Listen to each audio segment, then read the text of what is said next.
Subscribe now and press the bell icon. Never miss an update. Subscribe now. Hello my dear students, कैसे हो सभी लोग। Lockdown में पढ़ाई चल रही है कि नहीं। चलो तो देखते हैं। कल हमने जो क्लास शुरू की थी तो रुक्मणी प्रकाशन वॉल्यूम 2 की हमने सेट पेपर शुरू किया है रेलवे का, और उसी को आगे बढ़ाते हैं आज। कल हम लोगों ने 20 तक क्वेश्चन कर लिए थे। क्वेश्चन नंबर 21 से आज करेंगे, देखते चल रहे हैं जरा।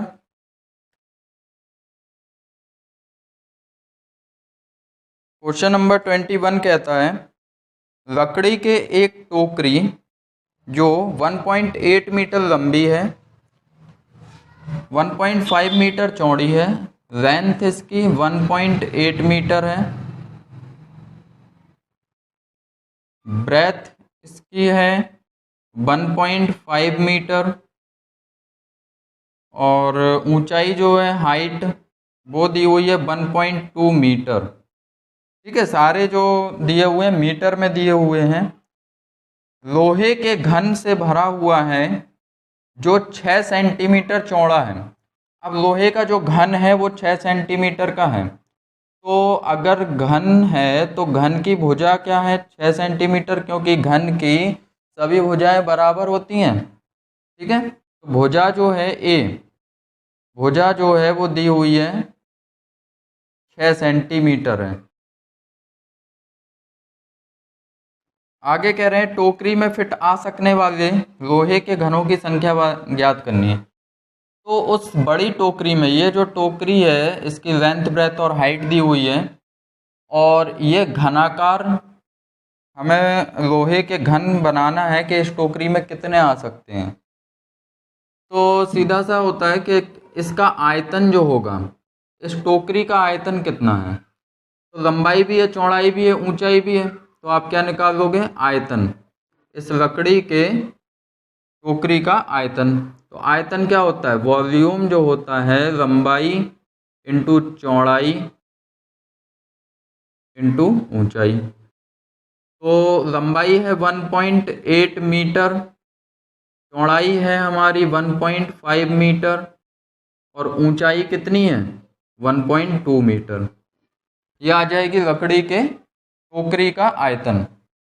अब आयतन, लकड़ी का आयतन हो गया इतना। अब उसमें एक जो घन है, एक घन की भुजा जो है वो है 6 सेंटीमीटर। तो इस तरह से कितने घन आ सकते हैं, तो एक घन का आयतन निकाल दें। एक घन का आयतन होता है भुजा का क्यूब, तो 6 का क्यूब कितना हो जाएगा, 6 गुणे 6 गुणे 6। लेकिन आपने देखा कि 6 सेंटीमीटर है और ऊपर सब क्या है मीटर में थी सारी, तो सेंटीमीटर को आप चेंज करोगे मीटर में, तो यहाँ पे 100 का भाग, यहाँ पर 100 का भाग, और यहाँ पर 100 का भाग। तो 1.8 मल्टीप्लाई 1.5 मल्टीप्लाई 1.2, ये 100 सबरे ऊपर जाएंगे, 100 गुणे 100 गुणे 100, और बटे में कितना बच रहा है 6 गुणे 6 गुणे 6। तो ये आ जाएंगे आपके नंबर ऑफ क्यूब्स, कितने घन बन पाएंगे उस लकड़ी की टोकरी में। पॉइंट हटा दो, पॉइंट हटा दो, पॉइंट हटा दो, 3 जीरो बढ़ जाएंगे नीचे, 1 2 3 जीरो से 1 2 3 जीरो ये कट गए। 6 से 18 काट दो 3 बार, 6 से 12 काट दो 2 बार, 3 से काट दो 3 पंचे 15, 3 दूनी 6, और 2 से 2 ये कट गया। ठीक है, सब कुछ कट गया। तो अब आपका ऊपर बचता है सिर्फ 3 और 5, और ये 3 जीरो।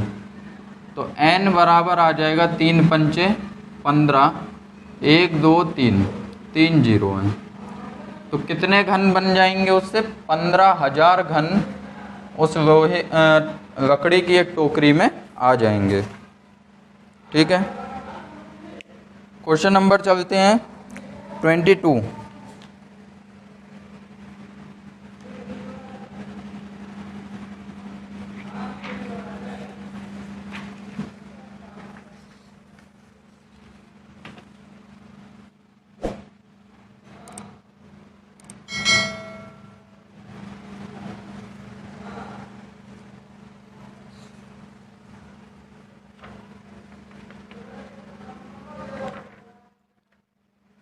22 में ये कह रहे हैं कि एक लड़की है 16 किलोमीटर प्रति घंटे की साइकिल की गति से साइकिल चला सकती है और 7 किलोमीटर प्रति घंटे की गति से पैदल चल सकती है। साइकिल वो चला रही है 16 की स्पीड से और पैदल वो चल रही है 7 की स्पीड से। तो 16 की स्पीड से साइकिल और पैदल वो चल रही है 7 की स्पीड से, 7 किलोमीटर प्रति घंटा। तो यहाँ पर आप कहेंगे 109 किलोमीटर की दूरी तय करने में उसे 8.5 घंटे लगते हैं। तो भाई जीएसएम मेथड लगाते हैं कि कम से कम 7 है ना छोटा वाला, तो 7 में तोड़ दो इसको, 7 और 9 लिख सकते हैं 16 को, और यहाँ पर 7 की स्पीड तो रही है ना दोनों कंडीशन में। तो अगर वो 7 की स्पीड से चलती कितने घंटे, 8.5 घंटे, तो कितना कवर कर लेती वो दूरी। तो 7 का गुणा कर दो, 7 पन्ना 35 की 5 3 हासिल, 7 अट्ठे 56 और 3 59। तो 59.5 किलोमीटर की दूरी वो 7 किलोमीटर प्रति घंटे की रफ्तार से तय कर लेती। अब यहाँ पर टोटल जो दूरी है वो है आपकी 109 किलोमीटर। 109 किलोमीटर में से 59.5 उसने तय कर दी, तो बची कितनी, 5। 18 में से 9 गए 9 और 9 में से 5 गए 4, 49.5 बची।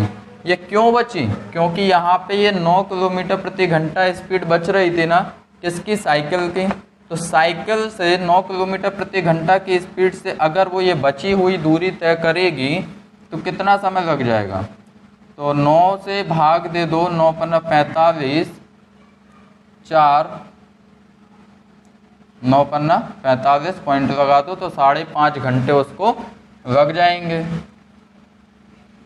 5.5 घंटे।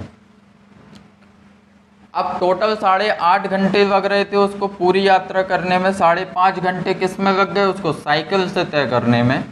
तो पैदल कितना समय लगेगा, जब 8.5 घंटे टोटल था समय और 5.5 घंटे वो साइकिल से तय करती है, तो बचे 3 घंटे, और 3 घंटे किससे जाएगी वो, पैदल। तो पैदल में स्पीड थी उसकी 7 किलोमीटर प्रति घंटा, तो दूरी आ जाएगी 4 गुणे समय, 21 किलोमीटर उसके द्वारा तय की हुई दूरी हो जाएगी। कोशिश करेंगे कि आपको बेहतर से बेहतर तरीके से समझा पाएँ। पहले आपको ज़रूरी है कि आप बेसिक से क्वेश्चन को सीख लें, उसकी सिचुएशन सीखें कि क्वेश्चन में हो क्या रहा है, और तब आप उसकी ट्रिक सीखेंगे, ठीक है ना। तो ट्रिक से भी चलते हैं, लेकिन आपको ज़रूरी है कि आपको समझ में आना चाहिए। क्वेश्चन नंबर 23, प्रश्न 23 में कह रहे हैं एक ऑफिस में कुर्सियों और मेज़ों की संख्या का अनुपात 9:7 है। चेयर और टेबल, कुर्सियों और मेज़ों की संख्या का अनुपात 9:7, ठीक है। आगे क्या कह रहे हैं कि यदि कुर्सियों की संख्या मेज़ों की संख्या से 42 अधिक है, जो कुर्सियां हैं ना वो मेज़ों की संख्या से 42 अधिक हैं, तो ये 7 से 9 कितना अधिक है, 2 यूनिट। और प्रश्न में वो कितना कह रहे हैं, कितना अधिक है, 42 अधिक है। तो 2 यूनिट का मान 42 के बराबर, तो 1 यूनिट का मान कितना हो जाएगा, 2 का भाग दे दो 21, तो 1 यूनिट का मान 21 हो गया। तो आपको बताना है कि तो ऑफिस में कुर्सियों की संख्या तो 9 है ना, तो चेयर हो जाएंगी हमारी 21 गुणे 9, तो 9 और 9 दूनी 18, 189 जो हो जाएंगी वो चेयर्स हो जाएंगी ऑफिस में, ठीक है।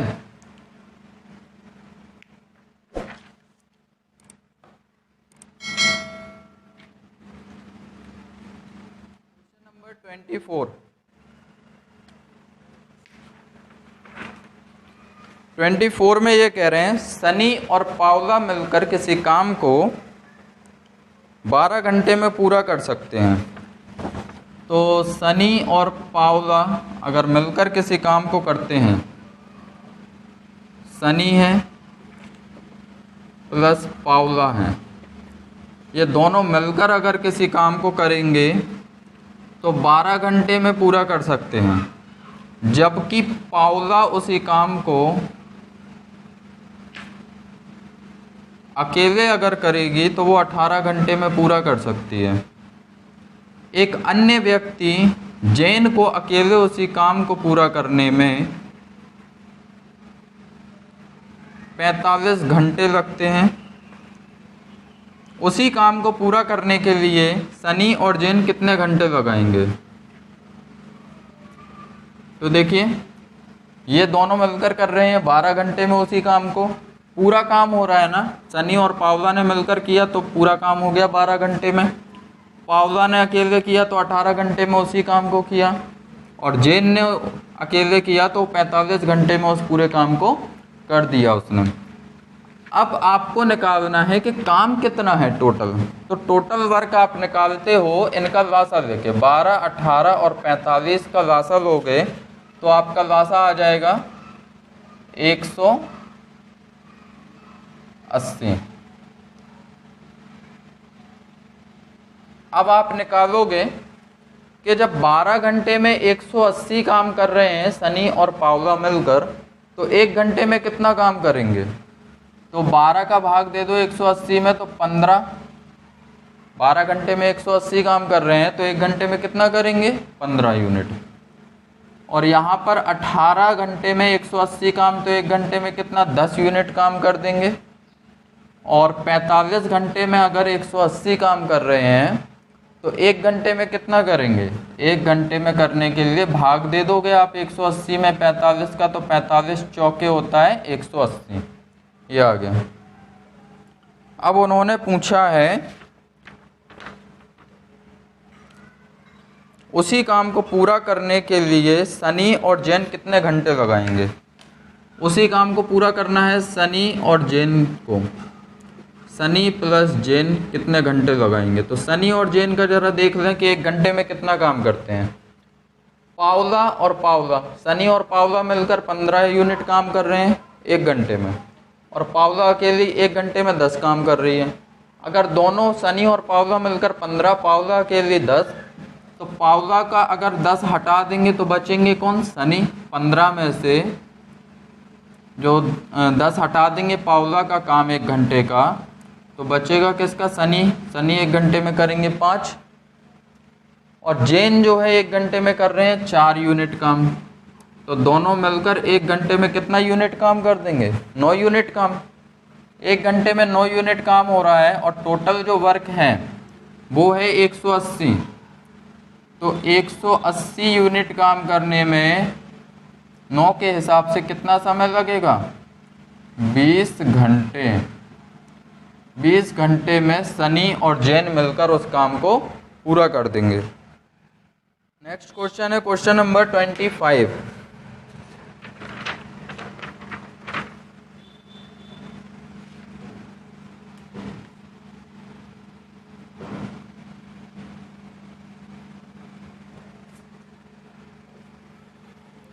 क्वेश्चन नंबर 25 कहता है यदि root 45 plus under root 25 under root 45 plus under root 20 का मान दिया हुआ है 11.180, तो हमें बताना है अंडर रूट 180 प्लस 4 रूट 5, इसका मान हमें ज्ञात करना है। तो देखो यहाँ पर 180 को आप कितना लिख सकते हो? 45 चौके,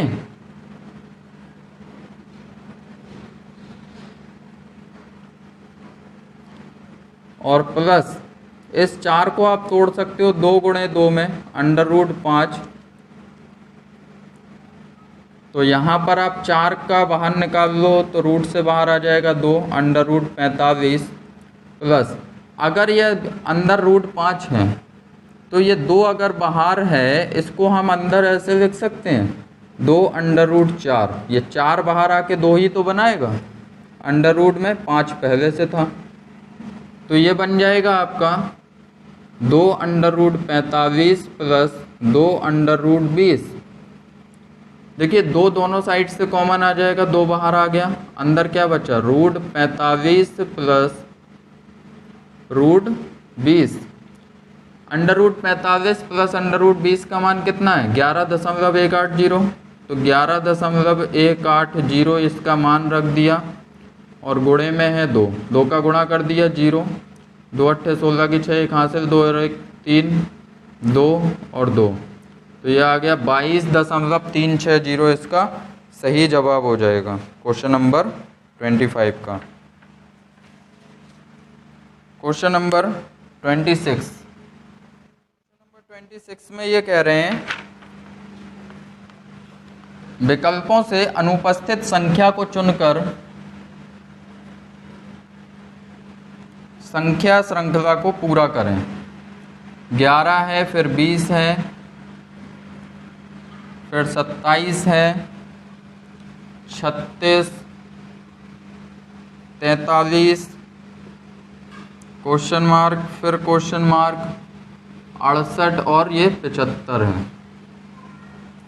ठीक, तो यहाँ पर आप इस सीरीज को अगर कंप्लीट करना है तो 11 में कितना जोड़ा 9 जोड़ा तो 20 हो गया, फिर 20 में 7 जोड़ा तो 27, 27 में 9 जोड़ा तो हो गया 36, 36 में 7 जोड़ा तो आपका हो गया 43, और 43 में फिर 9 जोड़ेगा ना, 9 7 9 7 की सीरीज चल रही है, अब 9 जोड़ेगा तो हो जाएगा आपका 52, और 52 में फिर आपका 7 जोड़ेगा, यहाँ पे 9 जोड़ो आप, और 9 जोड़ने पर यहाँ पर आ जाएगा 52, और फिर यहाँ पे 7 जोड़ोगे आप तो 52 में 7 जोड़ने पर आ जाएगा आपका 59, तो 52 और 59 आपका सही जवाब हो जाएगा क्वेश्चन नंबर 26 का सी ऑप्शन सही है।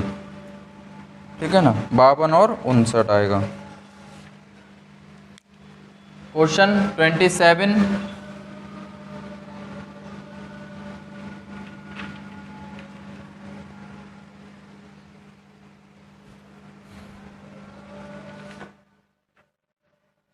नीचे दिए वृत्त में जीवा ए बी को डी बिंदु पर स्पर्श रेखा डी ई से मिलाने के लिए बढ़ाया जाता है। यदि ए बी 24 सेंटीमीटर और डी ई 9 सेंटीमीटर है तो बी डी की लंबाई ज्ञात करनी है। देखिए इस तरह से अगर कोई वृत्त बना हुआ है, क्वेश्चन 27 है, और इस वृत्त में ये इस तरह से ये स्पर्श रेखा ने इसको मिल गई, ये है ए, ये बी है, ये डी है और ये ई है। तो इस तरह के सवालों में होता है कि डी ई का स्क्वायर, इन्होंने हमें दिया भी है कि ए बी बराबर है, ए बी बराबर है 24 सेंटीमीटर और डी ई बराबर है 9 सेंटीमीटर। बी डी की लंबाई हमें ज्ञात करनी है, तो अगर बी डी की लंबाई आपको ज्ञात करनी है तो आप मान लो इसको x, बी डी x माना, और ए बी जो है वो 24 है और डी ई जो है वो 9 है, तो इसका होता है कि डी ई का स्क्वायर बराबर ए डी गुणे डी डी, ये हो जाएगा।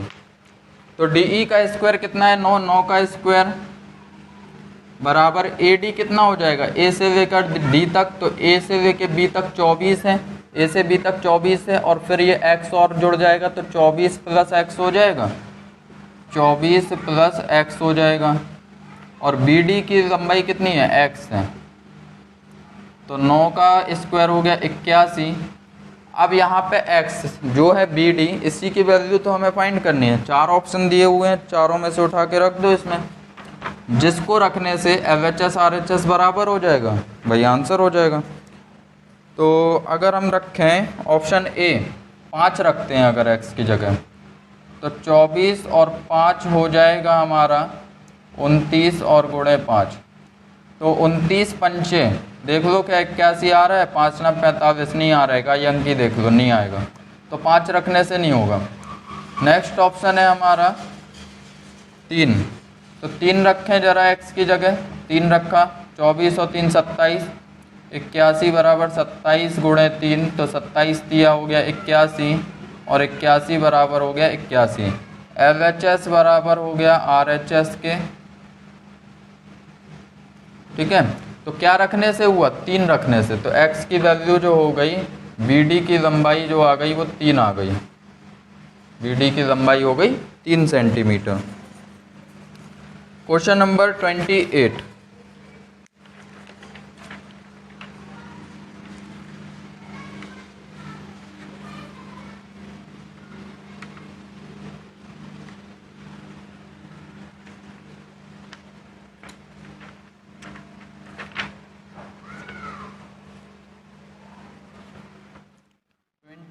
में ये कह रहे हैं एक समवृत्तीय शंकु जिसके आधार की त्रिज्या इसके शीर्ष की ऊंचाई की 1/3 है। आधार की जो त्रिज्या है वो कह रहे हैं आधार की त्रिज्या इसके शीर्ष की ऊंचाई की 1/3 है। ऊंचाई की 1/3 है त्रिज्या, तो ऊंचाई का आप कर दो 1/3, तो ये त्रिज्या हो गई। अगर हम h की वैल्यू फाइंड करें तो h बराबर हो जाएगा 3r, ठीक है। ये क्रॉस मल्टीप्लाई हो गया 3 का। आगे कह रहे हैं का आयतन और इसके गोलार्ध का आयतन बराबर है। इस शंकु का आयतन कितना होता है, 1/3 पाई r स्क्वायर h। इसका जो आयतन है इसके गोलार्ध के आयतन के बराबर है। तो गोलार्ध का आयतन, तो गोलार्ध है तो उसका आयतन होता है 2/3 पाई r³। इसकी त्रिज्या हमने कैपिटल R मानी। यहाँ पर आप देखो कि यहाँ पे 1/3 पाई से पाई काट दो, r स्क्वायर और h को कितना लिख सकते, 3r बराबर 2/3 r³। 3 से ये 3 कट जाएगा और ये हो जाएगा r³ is equal to 2/3 r³। आपको बताना है शंकु की त्रिज्या और गोलार्ध की त्रिज्याओं में अनुपात। ये है शंकु की त्रिज्या, ये है गोलार्ध की त्रिज्या। अनुपात निकालना है तो r³ और ये अपॉन में आ जाएगा, तो capital R³ is equal to 2/3 और r बटे कैपिटल R शंकु की त्रिज्या और गोलार्ध की त्रिज्या में जो अनुपात आएगा, यहाँ से क्यूब हटेगा तो यहाँ पे क्या हो जाएगा, क्यूब रूट चढ़ जाएगा, 2/3 क्यूब रूट। तो आपका सही जवाब हो जाएगा small r ratio capital R is equal to cube root 2 अनुपात क्यूब रूट 3। ये आपका सही जवाब हो जाएगा क्वेश्चन नंबर 28 का।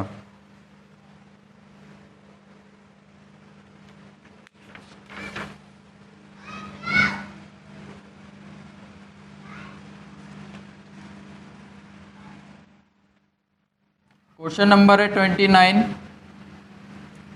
29 में लिखा हुआ है 20 माइनस 25 माइनस 33 मंजिला कोष्टक भाग मंजिला कोष्टक -5 गुणे 4 minus -6 bracket close plus 56 divide minus के 27 प्लस के 13। अब यहाँ पर आप करोगे तो 20 माइनस 25 में 25 माइनस 33 तो हो गया ये 8, और 8 बाहर आएगा तो प्लस के 8 हो जाएगा। ये बड़ी संख्या माइनस की है तो माइनस के 8 बचेगा, और माइनस के 8 और माइनस बाहर पहले से है तो ये हो जाएगा प्लस के 8 भाग, यहाँ पर 5 चौके 20 माइनस के और माइनस प्लस के 6 हो जाएगा, प्लस 56 डिवाइड, यहाँ पे 27 में से 13 जाएंगे तो 7 में से 3 गए, ये आपके 4 बचे, और 2 में से 1 गया तो 1 बचा, ये बचा आपका माइनस के 14।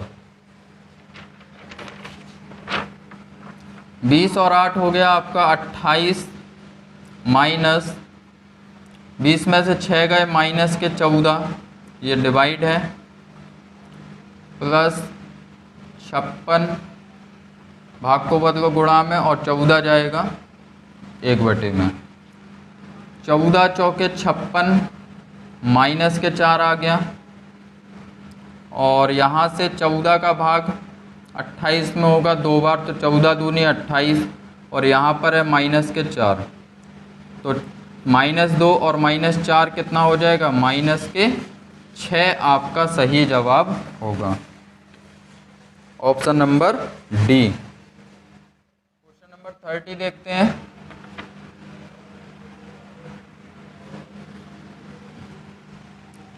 प्रश्न 30 में ये कह रहे हैं क्वेश्चन मार्क के स्थान पर प्राप्त करने के लिए गणितीय चिन्हों को प्रविष्ट करें। तो क्वेश्चन मार्क के स्थान पे हमें 4 ऑप्शन दिए हुए हैं, इनको चिन्हों को रखकर देखना है। तो रखेंगे जरा, दिया हुआ है 10 question mark, 10 question mark, 25 question mark, 10 बराबर 10। तो रख देते हैं जरा। ऑप्शन नंबर 1 से अगर उठा के देखें, एक में प्लस डिवाइड और डिवाइड, यहाँ पे प्लस रखें, डिवाइड रखें और ये डिवाइड रखें, बराबर में 10। LHS और RHS जिन चिन्हों को रखने से आ जाएगी वही हमारा सही ऑप्शन होगा। 10 10 20, 25 भाग में तो 1/25 गुणे 1/10, 10 दूनी 20 नहीं आ रहा ना, 10 नहीं आ रहा यहाँ पे, तो ये ऑप्शन नहीं होगा। नेक्स्ट ऑप्शन चेक करते हैं, ऑप्शन नंबर बी जरा चेक करें, इस पे क्या हो रहा है, गुणे गुणे और प्लस। तो अगर यहाँ पे हम गुणा कर दें, यहाँ पर भी गुणा कर दें और यहाँ पर प्लस कर दें, 10 गुणे 10 100 हो जाएगा, 100 गुणे 25 2500, 2500 और प्लस 10 नहीं होगा।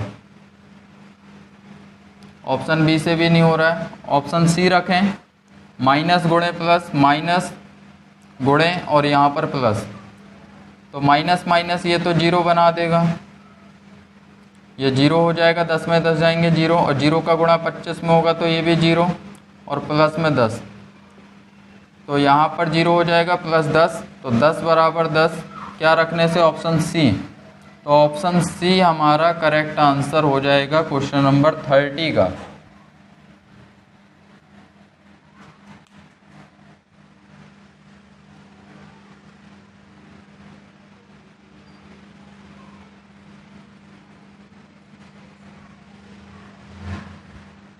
क्वेश्चन नंबर 31 है, ये कह रहे हैं 31 में शॉपिंग मॉल में P% की छूट देने के बाद 2,990 रुपये में एक हैंडबैग बेचा गया था। 2,990 रुपये में एक हैंडबैग को बेचा गया, और कह रहे हैं कि जिसकी चिन्हित कीमत 4600 रुपये थी, तो P का मूल्य ज्ञात करें। देखिए, अगर 4600 रुपये अंकित कीमत थी और बेचा कितने में, 2990 में, तो छूट कितने रुपए की हो गई, माइनस कर दो, 0 में से 0 गया 0, 10 में से 9 जाएंगे 1, 15 में से 9 गए 6, 3 में से 2 गया 1, 1610 रुपये की छूट हो गई। अब छूट हमेशा दी जाती है अंकित मूल्य पे, तो अंकित मूल्य हो गया 46, 100% में निकालना है तो 100 का गुणा कर दो, 1 2 1 और ये 2 0 काट दिए। अब यहाँ पे आप काट दो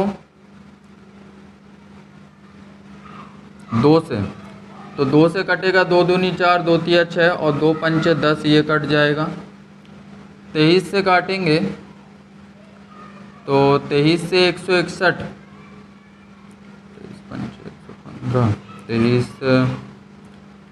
9 तिया 27, 8 तिया 24, 7 तिया 21, तो 7 बार कटेगा ये। 23 से 161 कटेगा 7 बार और 7 पन्ना 35, तो 35% की छूट उसमें दी हुई है, P%, तो P% का वैल्यू आ गई 35%। क्वेश्चन नंबर है, नेक्स्ट क्वेश्चन पे चलते हैं।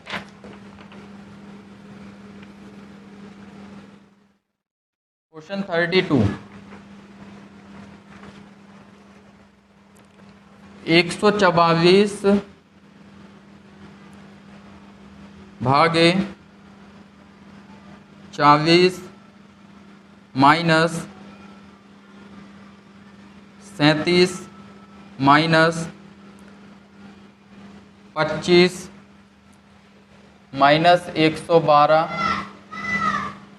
भागे 7 गुणे 4 के ऊपर बार है। तो देखिए बॉडमास के अकॉर्डिंग क्या कहते हैं कि बॉडमास के अकॉर्डिंग सबसे पहले इस बार को सॉल्व करेंगे। तो 144 भागे 40 माइनस 37 माइनस 25 माइनस 112 भागे 7 चौके 28 हो जाएगा, ये बार हट जाएगा और ये ब्रैकेट। 144 भागे 40 माइनस 37 माइनस 25, ये 112 था, माइनस 112 में जब हम 28 का भाग दें जरा, तो भाग को बदलो गुणा में और ये जाएगा 28 नीचे।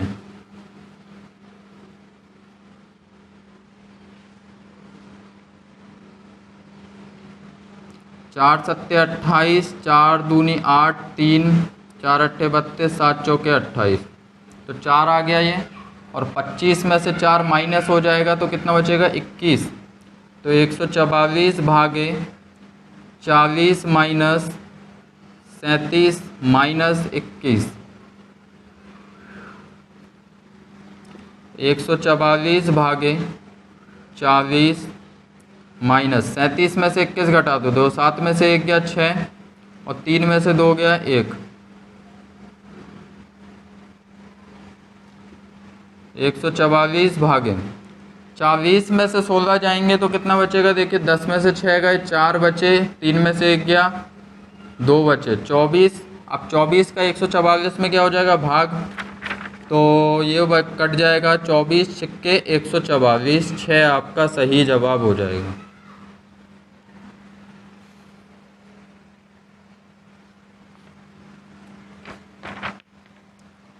नेक्स्ट क्वेश्चन पे चलते हैं। क्वेश्चन नंबर 33,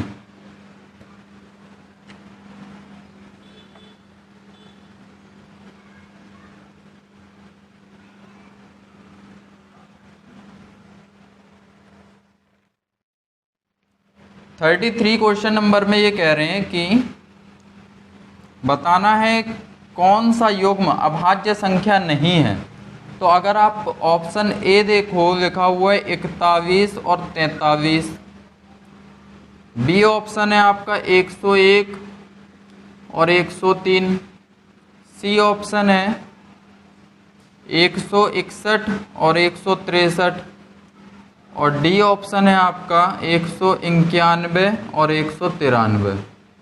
देखिए इस तरह के प्रश्नों में अभाज्य संख्या क्या होती है, सबसे पहले ये समझो। अभाज्य संख्या वह संख्या होती है जो सिर्फ अपने आप से विभाजित हो और अपने आप के अलावा एक से विभाजित हो, तो वह संख्या अभाज्य संख्या कहलाती है। अगर उसके 2 से ज़्यादा गुणनखंड हैं तो वह अभाज्य संख्या नहीं होगी। ठीक है, तो यहाँ पर 41 और 43 ऐसा कोई पहाड़ा जो 41 और 43 को काट रहा हो तो है क्या? कोई नहीं है। यहाँ पे 101 और 103 किसी से कटते हैं? नहीं कटते हैं। 161 जो है ये 7 से कट जाएगा, 7 दूनी 14 और 2 हाथ से 7 तिया 21, तो 23 बार ये कट जाएगा। 161 विभाजित है, तो इन्होंने पूछा कौन सी संख्या अभाज्य नहीं है, तो ऑप्शन सी हमारा अभाज्य संख्या नहीं है। ठीक है ना। अब थोड़ा सा देख लो कि कैसे पता करते हैं ये अभाज्य संख्या है या नहीं है। जैसे कि 41 है, 41 है, अब इसके पास में देखो पूर्ण वर्ग संख्या कौन सी है। 41 के पास में जो पूर्ण वर्ग संख्या है वो 36 है। ठीक है, तो 36 का स्क्वायर रूट अगर हम निकाल रहे हैं तो 6 होता है। अब 6 या 6 से छोटी, इससे छोटी जितनी भी अभाज्य संख्याएं हैं उनसे भाग दे के देखो 41 में, अगर विभाजित हो जाए तो ये भाज्य संख्या नहीं है, और अगर विभाजित नहीं होती है तो देखो 6 से छोटी कौन कौन सी अभाज्य संख्याएं हैं? 2 है, 41 में 3 है, और 41 में आप दोगे 5 का भाग, ये अभाज्य संख्याएं हैं। 2 का भाग नहीं जाएगा, 3 का भी नहीं जाएगा, 5 का भी नहीं जाएगा, तो 41 एक कैसी हो गई? अभाज्य संख्या हो गई। ठीक है ना। इस तरह से पता करते हैं अभाज्य संख्या का। उसके जो सबसे निकट पूर्ण वर्ग संख्या होगी उसका वर्गमूल निकाल कर उससे छोटी उसके बराबर या उससे छोटी जितनी भी अभाज्य संख्याएं हैं उनसे भाग देने पर यदि वह संख्या विभाजित हो जाती है किसी से तो वह संख्या अभाज्य संख्या नहीं होती है। क्वेश्चन नंबर है 34 में ये कह रहे हैं समीकरण x की पावर 2/3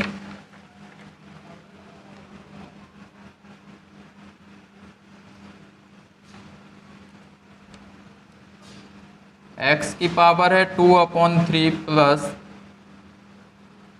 x की पावर है 1/3 -2 = 0 के समाधानों की संख्या बताइए। तो समाधानों की संख्या निकालनी है, तो देखिए x की पावर 2/3 प्लस x की पावर 1/3, इस -2 का पक्षांतर कर दो तो वहाँ पहुँच के हो जाएगा +2।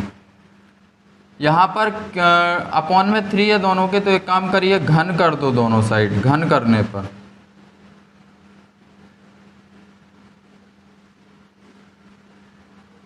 घन जब आप करोगे तो x की पावर 2/3 प्लस x की पावर 1/3 इस पूरे का क्यूब = 2 का क्यूब।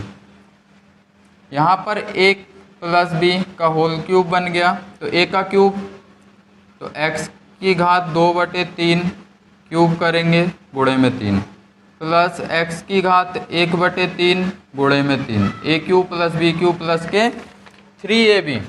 3a कितना है? x की पावर 2/3, b कितना है? x की power 1/3 into a + b। a + b तो x की पावर 2/3 प्लस x की पावर 1/3 बराबर में हो जाएगा आपका 2 की घात 3 कितना होता है? 8 होता है। 3 से ये 3 कट जाएगा, ये 3 से 3 कट जाएगा। x² प्लस x प्लस 3, यहाँ पे घातें जुड़ जाएंगी गुणा में, तो 2/3 प्लस 1/3, और ये x की पावर 2/3 प्लस x की पावर 1/3, इसका मान देखो कितना है? इतने का मान है 2, तो यहाँ पे हम लिख सकते हैं इसका वैल्यू 2 लिख सकते हैं, बराबर में 8। x² प्लस x प्लस यहाँ पे गुणा में घातें जुड़ जाएंगी तो ऊपर 2 और 1 जुड़ के 3, और 3/3 1 हो जाएगा, तो 3 × 2 6x हो जाएगा, ये बराबर में हो जाएगा 8। 6x और 1x 7x हो गया, तो x स्क्वायर प्लस 7x, और ये 8 को इधर ले आओ तो माइनस के 8 बराबर 0। कैसी समीकरण बन रही है? द्विघात समीकरण बन रही है। और द्विघात समीकरण में समाधान कितने होते हैं? 2। द्विघात समीकरण में 2 समाधान निकलेंगे, 2 हैं तो सबसे बड़ी घात कितनी है? 2। तो इसके समाधानों की संख्या कितनी हो जाएगी? 2 हो जाएगी। आप इसको सॉल्व करके x का मान भी निकाल सकते हो।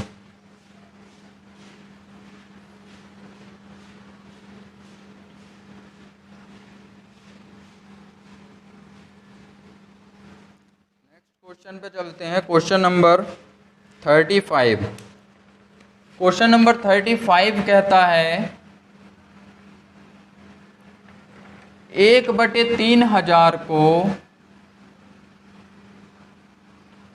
आवृत्ति दशमलव के रूप में लिखने पर यह होगा। 1/3000 को आवृत्ति दशमलव में, तो जरा भाग दे दो। आप इसको लिख सकते हो 3000 को 3 गुणे 1000, ठीक है ना। अब 3 का जब आप 1 में भाग दोगे तो आपका आएगा 0.333 डॉट डॉट डॉट ऐसे आता जाएगा। और अभी आपका नीचे 000 1000 अभी और हैं। अब जब 0 का भाग देते हैं तो जितने 0 नीचे होते हैं उतने अंक पीछे पॉइंट हो जाता है भाग में। तो यहाँ पे 1 2 3 3 0 है ना, तो 3 अंक पीछे पॉइंट आ जाएगा। पीछे कोई अंक नहीं है तो क्या लगा देंगे? 0। तो 3 अंक पीछे पॉइंट आ गया और ये 3। तो ये आपका सही जवाब होगा 0003। ऑप्शन नंबर बी आएगा आपका सही जवाब। क्वेश्चन पे चलते हैं। क्वेश्चन नंबर है 36।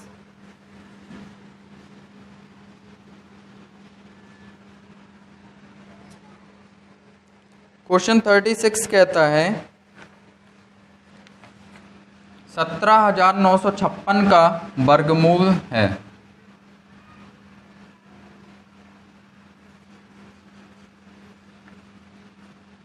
17,956 का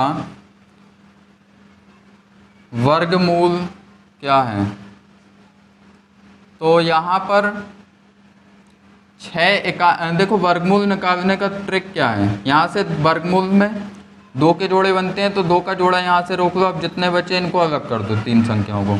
यहाँ पे इन 2 में देखो कि इकाई अंक कितना है? 6। और इस 6 में देखो कि 1 से 9 के बीच में ऐसी कौन सी संख्या है जिसके वर्ग का इकाई अंक 6 आता है। अगर आप 1 का स्क्वायर करोगे तो 1 आएगा, 2 का स्क्वायर करोगे 4 आएगा, 3 का स्क्वायर करोगे 9 आएगा, 4 का स्क्वायर करोगे तो कितना आएगा? 16। और 16 में इकाई अंक कितना होता है? 6। तो 4 का स्क्वायर करने पे आ रहा ना इकाई अंक 6।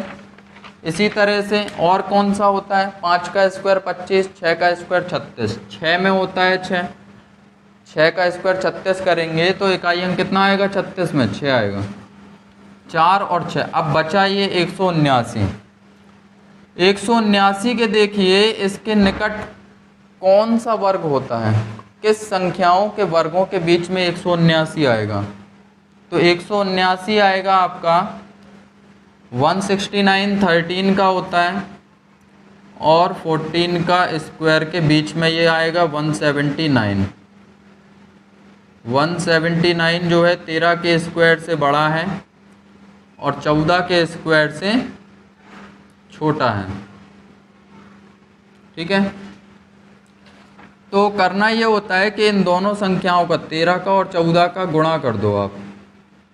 13 और 14 का गुणा करोगे तो आपको मिलेगा यहाँ पर 13 गुणे 13 होता है 169 और 13 और जोड़ दो 9 3 12, 1 हासिल, 7 और 1 8 और 1 182।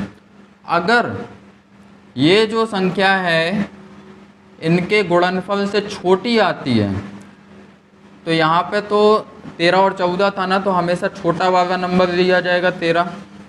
और यहाँ पे अगर गुणनफल जो है वो छोटा वो ज़्यादा है इस संख्या से और ये संख्या छोटी है, प्रश्न में जो है ये छोटी है, तो छोटा वाला नंबर इन दो संख्याओं में से कौन सा नंबर लेंगे? तो हमेशा छोटा वाला नंबर यहाँ पर लिया जाएगा। 134 का वर्ग हो जाएगा 17,956। तो सही जवाब हो जाएगा आपका 134। Question number 37।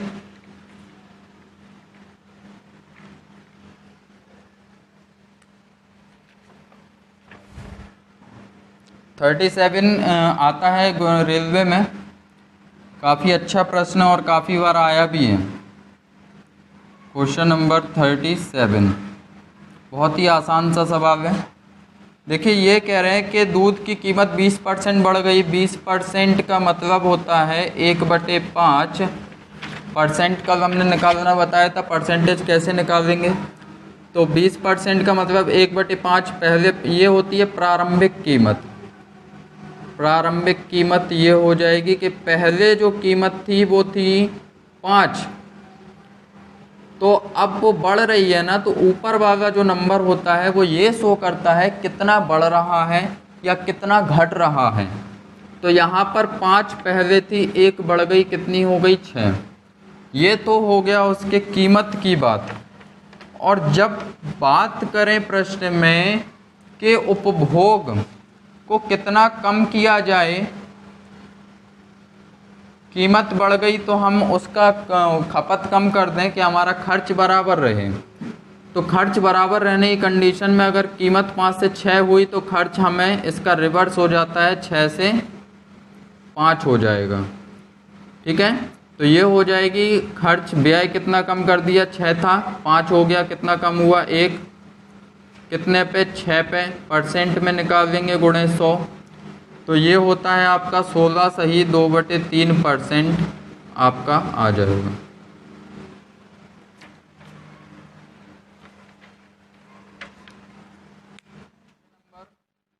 नंबर 38 देखते हैं।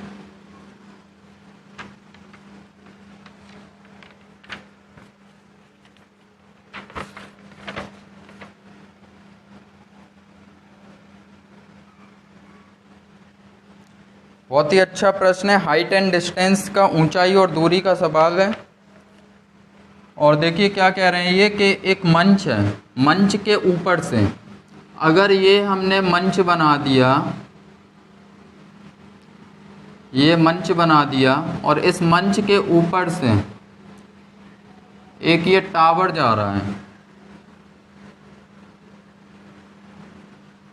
ऊपर से 50√3 मीटर की दूरी पर, इस मंच के ऊपर से 50√3 मीटर की दूरी पर टावर के शीर्ष का उन्नयन कोण 30 है। तो ये अगर यहाँ से देखा जाए तो ये 30 डिग्री का कोण बनाता है ये टावर के शीर्ष पर। यदि टावर की ऊंचाई, ये मंच है और ये टावर की जो टोटल ऊंचाई है वो 60 है, ये 60 मीटर है, और ये जो दूरी है वो 50√3 मीटर है। तो बताना है हमें कि मंच की ऊंचाई क्या है, ये दूरी हमें बतानी है। तो यहाँ पे मान लो ए, ये बी, ये सी और ये डी। अगर हम त्रिभुज ए बी सी में लें, त्रिभुज ए बी सी में,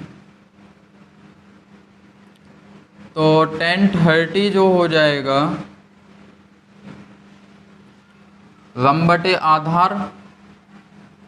लंब कितना है,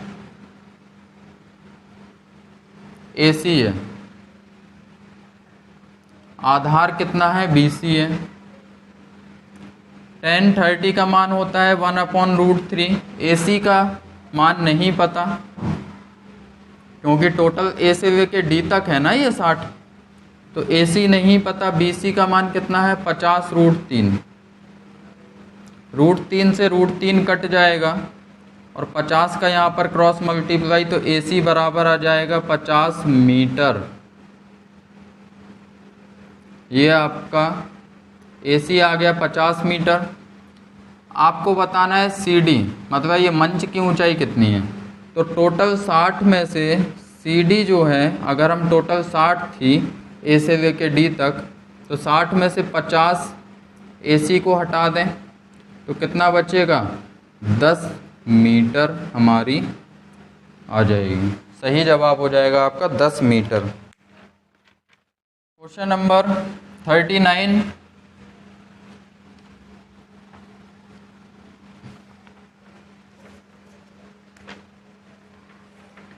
बहुत ही आसान सा सवाल है 39। देखिए 425 का स्क्वायर माइनस 424 का स्क्वायर, बस ये निकालना है। अब देखिए आपको ये नहीं करना है कि इसका स्क्वायर कर रहे हो। तरीका क्या है, आप लोगों ने पढ़ा होगा, इसको a मानो, इसको b, और a का स्क्वायर माइनस b का स्क्वायर क्या होता है, a प्लस बी और a माइनस बी।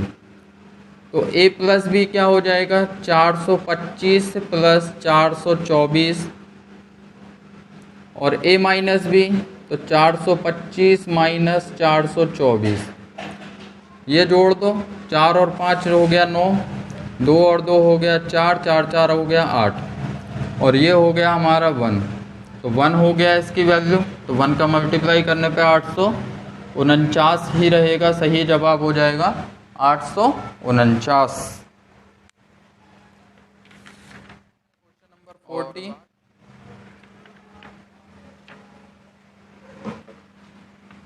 साधारण ब्याज का सवाल है और बहुत ही आसान है। देखिए लिखा हुआ है 4.5% वार्षिक ब्याज की दर से 4600 रुपये पर 5 वर्षों में 4.5% की दर से